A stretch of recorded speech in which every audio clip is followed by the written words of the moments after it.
மகாலய அமாவாசை ஒவ்வொரு மாதமும் அமாவாசை என்று இறந்த நமது முன்னோர்களை வேண்டி வணங்கும் விரதம் அமாவாசை விரதமாகும்.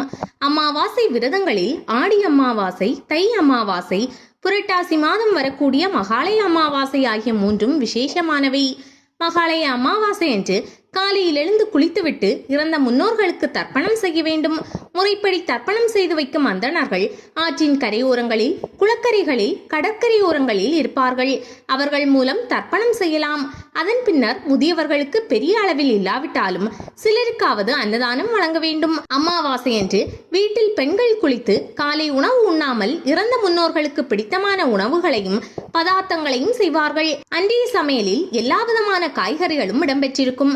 விரதம் இருப்பவர்கள் காலையில் எதுவும் சாப்பிடாமல் இருந்து பின் எத்தனை நபர்களை வணங்க வேண்டுமோ அத்தனை இலைகள் போட்டு சமைத்த எல்லா உணவுகளையும் பதார்த்தங்களையும் படைத்து, துணிகள் வைத்து படைப்பவர்கள் துணிகளையும் வைத்து, அகல் விளக்கேற்றி வைத்து, தூப தீபம் காட்டி முன்னோர்களை மனதில் நினைத்து வழிபட வேண்டும். பிறகு படைத்த எல்லா உணவு பதார்த்தங்களையும் தனித்தனியாக இலையோடு எடுத்து வீட்டிற்கு வெளியில் உயரமான இடத்தில் வைக்க வேண்டும். தரையிலோ எட்டும் இடங்களிலோ வைத்தால் நாய்கள், பன்றிகள் தின்றுவிடும். முன்னோர்களுக்கு படைத்து வைப்பவைகளை காக்கைகள், பித்ருக்கள் என்று கூறுவதால் காக்கைகள் மட்டுமே உண்ண வேண்டும் என்பதால் தான் உயரமான இடங்களில் வைக்க வேண்டும். காக்கைகள் உண்ட பிறகு வீட்டிற்குள் முறைப்படி பரிமாறப்பட்ட இலைகளில் உணவு முறைகளுக்கு ஏற்ப உள்ளவர்கள் அமர்ந்து சாப்பிட வேண்டும். இறந்தவர்களுக்கு படைத்த துணிகளை அவர்களுக்கு பிரியமானவர்கள் பயன்படுத்த வேண்டுமே ஒழிய பிறருக்கு தானமாக தரக்கூடாது. அமாவாசை விரதம் இருப்பவர் காலையில் சாப்பிடக்கூடாது. பகலில் சாப்பிடலாம். இரவில் பால், பழம் அல்லது சிற்றுண்டிகள் ஏதாவது சாப்பிடலாம்.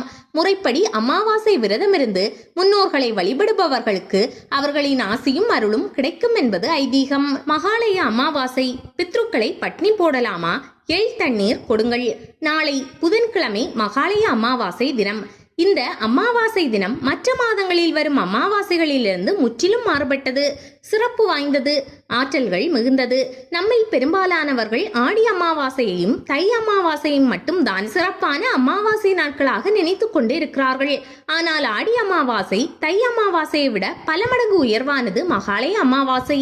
ஆடி தை அமாவாசை நாட்களில் தர்ப்பணம் கொடுத்தால் நீங்கள் யாரை நினைத்து தர்ப்பணம் கொடுக்கிறீர்களோ அவர்களுக்கு மட்டுமே சென்றடையும்.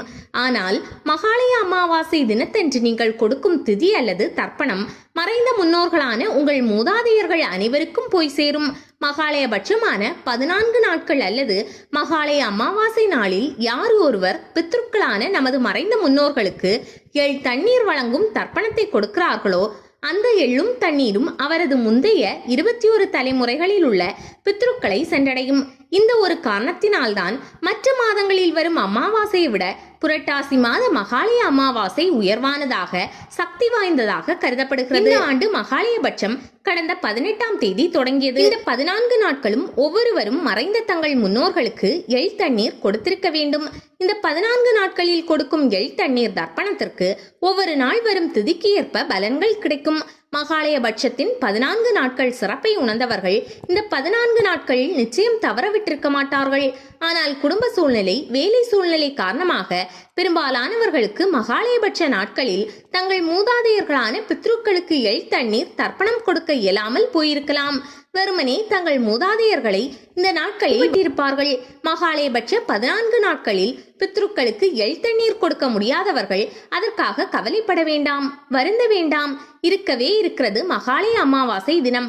அக்டோபர் 2ஆம் தேதி அன்று காலை கடற்கரைகள், நீர்நிலைகள் அல்லது சில ஆலயங்களுக்கு சென்று பித்ருக்களுக்குரிய தர்ப்பணத்தை கொடுக்க வேண்டும். இந்த தர்ப்பணம் மகாலயபட்சம் நாட்களிலும் தர்ப்பணம் கொடுத்த பலனை உங்களுக்கு பெற்று தரும்.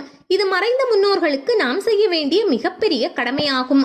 மகாலயபட்ச நாட்கள் மற்றும் மகாலய அமாவாசை நாட்களில் மட்டுமே பித்ருலோகத்திலிருந்து விஷ்ணு அனுமதியுடன் பித்ருக்கள் உங்களை தேடி வருவார்கள். அந்த சமயத்தில் நீங்கள் அவர்களை நினைத்து தர்ப்பணம், தானம் போன்றவற்றை செய்தால் உங்கள் பித்ருக்கள் மனமகிழ்வார்கள். நமது வாரிசுகள் நம்மை மறக்கவில்லை, நம்மை நினைத்து வழிபட்டு ஆராதனை செய்கிறார்கள் என்று மனம் முழுக்க மகிழ்ச்சியால் பூரித்து போவார்கள்.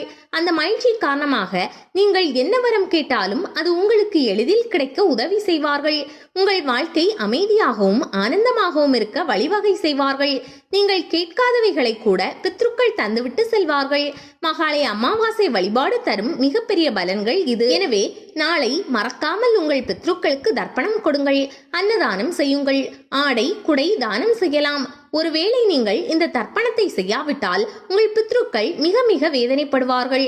நமது வாரிசுகள் மட்டும் 3 நேரமும் மூக்குமுட்ட நன்றாக சாப்பிடுகிறார்கள். பசியோடும் தாகத்தோடும் இருக்கும் நம்மை மறந்து விட்டார்களே என்று மனதில் கவலை கொள்வார்கள். அந்த கவலையும் வேதனையும் தான் அவர்களது வாரிசுகளுக்கு தோஷங்களாக மாறிவிடும். இதைதான் ஜோதிடர்கள் பித்ரு தோஷம் அல்லது பித்ரு சாபம் என்று சொல்வார்கள். இத்தகைய தோஷத்தையும் பாவத்தையும் நீங்களும் உங்கள் வாரிசுகளும் ஏன் சுமக்க வேண்டும்? பித்ருக்களின் பசி தாகத்தை தீர்க்கும் எள் தண்ணீர் தர்ப்பணத்தை செய்தாலே இந்த ஆண்டு நாளை நீங்கள் உங்கள் முன்னோரை போற்றி தர்ப்பணம் செய்யுங்கள். அடுத்து வரும் நாட்களில் முன்னேற்றம் தானாக வருவதை கண்கூடாக பார்ப்பீர்கள். நம் முன்னோர்கள் காட்டிய வழியில் மகாலயபட்ச பித்ரு தர்ப்பண வழிபாடுகளை செய்ய வேண்டியது நமது முக்கியமான கடமையாகும். தற்போதைய கலிகாலம் காரணமாகவோ என்னவோ பெற்றோர் மறைந்த பிறகு பெரும்பாலானவர்கள் அவர்களை மறந்து விடுகிறார்கள். சிலர் 3வது நாள் விசேஷம் 16வது நாள் காரியம் என்று செய்த பிறகு கடமை முடிந்து விட்டதாக நினைக்கிறார்கள். பிறகு ஆண்டுக்கு ஒரு தடவை அவர்கள் இறந்த நாளில் அவர்கள் விரும்பி சாப்பிடும் உணவை சமைத்து அவர்களுக்கு படையல் போட்டு கும்பிடுவார்கள். அப்புறம் ஆடி அமாவாசை தை அமாவாசை நாட்களில் போட்டோவுக்கு மாலை போட்டு கும்பிட்டு விட்டு திருப்திப்பட்டு கொள்வார்கள். நாளடைவில் அந்த வழிபாடும் வம்ச வழியாக தொடரப்படாமல் போய்விடுவதுண்டு. அப்படிப்பட்ட அவர்களுக்கு முன்னோர் வழிபாடு என்பது ஏதோ வருடத்திற்கு ஒரு தடவை வரும் கோவில் குடை விழா மாதிரி ஆகிவிட்டது. ஆனால் கண்கண்ட தெய்வங்களான நம் முன்னோர்கள் நம்மை அப்படி விட்டு விடுவது இல்லை. ஆத்மாவாக இருந்து அவர்கள் தினம் தினம் நமக்கு அருளாசி வழங்கி கொண்டிருக்கிறார்கள். அவர்களை கும்பிட்டாலும் சரி கும்பிடாவிட்டாலும் சரி, நினைத்தாலும் சரி நினைக்காவிட்டாலும் சரி, அவர்கள் உங்களுக்கு உதவிகள் செய்ய தவறுவதே இல்லை. உங்களை உங்கள் அருகில் இருந்து அவர்கள் பார்த்து கொண்டிருக்கிறார்கள். கர்ம வினைகளுக்கு ஏற்ப உங்களுக்கு நல்லது செய்கிறார்கள். உங்களுக்கு வரும் கெடுதல்களை அவர்கள்தான் தடுத்து நிறுத்துகிறார்கள். அந்த புண்ணிய ஆத்மாக்களின் இந்த புனித செயலால் தான் அவர்களது குடும்பம் இந்த பூ உலகில் தலைத்து வாழ்ந்து கொண்டிருக்கிறது. சுருக்கமாக சொல்ல வேண்டுமானால் ஒரு குடும்பத்தையும் அதை சார்ந்துள்ள குலத்தையும் காப்பது மறைந்த முன்னோர்கள்தான். நாம் கும்பிடாமலே நம் பித்ருக்கள் நமக்கு உதவிகள் செய்கிறார்கள் என்றால் நாம் அவர்களுக்கு தர்ப்பணம் கொடுத்து சிராத்தம் செய்து வணங்கினால் நம்மை எந்த அளவுக்கு அவர்கள் காப்பாற்றுவார்கள் என்று சொல்ல வேண்டியதில்லை.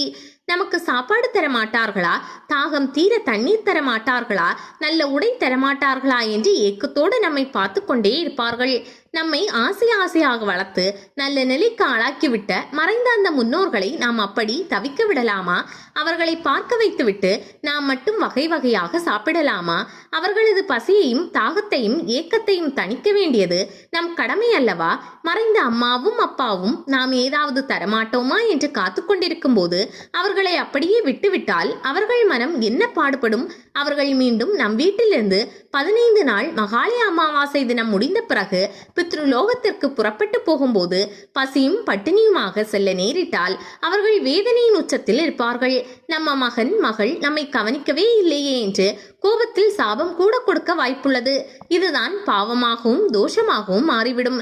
இத்தகைய நிலை ஏற்பட விடலாமா? விடக்கூடாது. அதற்கு நாம் மகாலயபட்ச அமாவாசை தினத்தன்று கண்டிப்பாக மறைந்த நம் முன்னோர்களை நினைத்து வழிபட வேண்டும். உரிய வகையில் அவர்கள் தாகம் தீர எள் தண்ணீர் கொடுத்து தர்ப்பணம் கொடுக்க வேண்டும். முக்கியமாக அத்தியாவசிய பொருட்களை தானம் கொடுக்க வேண்டும். அன்னதானம் செய்ய வேண்டும். நீங்கள் செய்யும் அன்னதானம் உங்கள் முன்னோர்களின் ஆத்ம பலத்தை அதிகரிக்க செய்யும் என்பதை மறந்து விடாதீர்கள். இந்த தான தர்மம் மூலம் மகிழ்ச்சியடையும் உங்கள் முன்னோர்கள் மிகவும் திருப்தியுடன் உங்கள் வீட்டிலிருந்து பித்ருலோகத்திற்கு கிளம்பி செல்வார்கள். அவர்கள் மனநிறைவுடன் வாழ்த்த உங்கள் வாழ்க்கையில் மேம்பாடு உண்டாகும். நாளை அமாவாசையில் பெரிதாக யார் கண்ணுக்கும் புலப்படாத இடத்தில் ஒரு மரத்தின் அடியில் 3 இலைகளை போட்டு அதில் உணவை வைத்து முதல் இலை தங்களின் குடும்பத்தை சார்ந்தவர்களுக்கும், 2ஆம் இலை இந்த உலகத்தில் பிறந்த மகான்கள் முனிவர்கள் ரிஷிகளுக்காகவும், 3வது இலை இந்த உலகத்தில் பிறந்து ஈம காரியம் செய்ய முடியாத ஆன்மாக்களுக்காகவும் என்று மனதார கூறி சிறிய வழிபாட்டை மேற்கொள்ளும் போது இவர்களின் வாழ்வில் அமைந்துள்ள அத்தனை பிரச்சனைகளுக்கும் தீர்வு தரும். உலகத்தில் வசிக்கும் எல்லா ஜீவன்களுக்கும் உறுதுணையாகவும் வழிகாட்டியாகவும் இருந்து நன்மை அளிக்கும்.